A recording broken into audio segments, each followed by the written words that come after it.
Who would you be if you dropped all your identities? I've always hated the question, what do you do?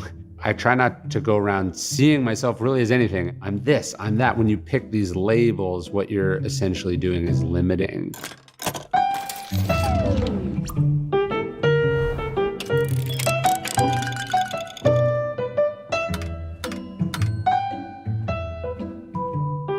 I'm much less interested in being seen as a writer, and I'm much more interested in writing. Now, when people ask me what I do, I say that I have a bookstore, and they're usually, oh, that's cool, and then they don't ask me any more questions about it. Have you ever felt you were living according to someone else's standards or values? In what way? When I look back, especially more in my 20s, I would go to this sort of conference every year, this advertising conference, and most of the people were in suits and ties. This wasn't really what I wanted to do. And I remember at some point thinking, how many years can I keep going to this and not eventually put on a suit and tie? Like, it's hard to swim upstream for super long. I made the leap and left. I wrote my first book, and then, I moved to New York, and suddenly I'm around a different scene of people with their own uniform and their own priorities. I think as I've gotten older, I just try to be busy doing the verb instead of thinking about, talking about the nouns. Because the more you're in it, you're solving for X, Y, and Z. And the more you're out of it, you're copying, imitating, comparing. And I find that that's both conducive to like mental health, but also quality of work. Where has your ego taken a hit in a way that ultimately served you? I'm not sure ego ever serves us. So anything that humbles us is usually for the best. I have it tattooed on my arm here. Ego is the enemy. So like we all tell ourselves a story about who we are and how we got there. And that story usually gives ourselves a lot of credit, pats ourselves on the back, points out how awesome we are.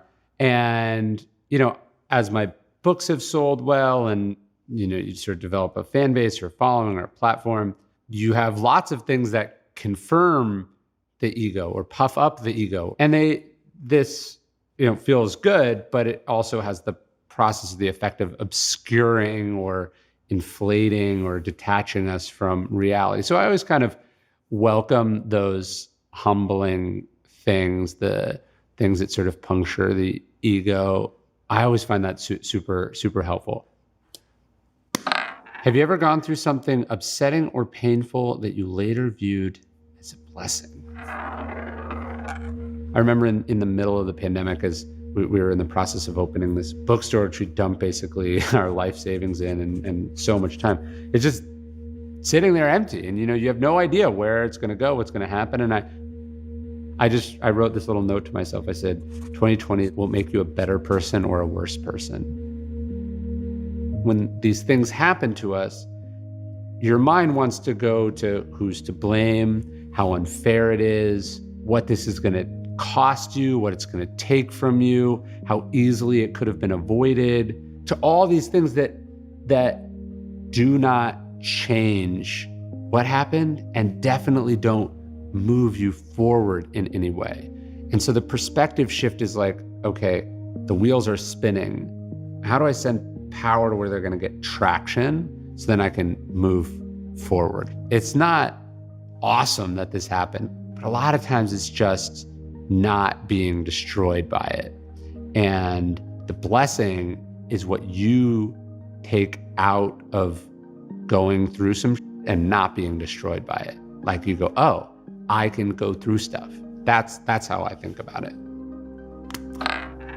What is your most consistent and greatest hope? I mean, I think like all parents, you just hope your kids turn out okay. You hope not so much that they're successful or make a lot of money. I guess you just hope that they're happy, that they make it, that you were what they needed. Doesn't really matter how these other things turn out. If you get all the other things you want, or if world events go this way or that way, if it doesn't work out for these people. If it doesn't work out here, none of it really matters.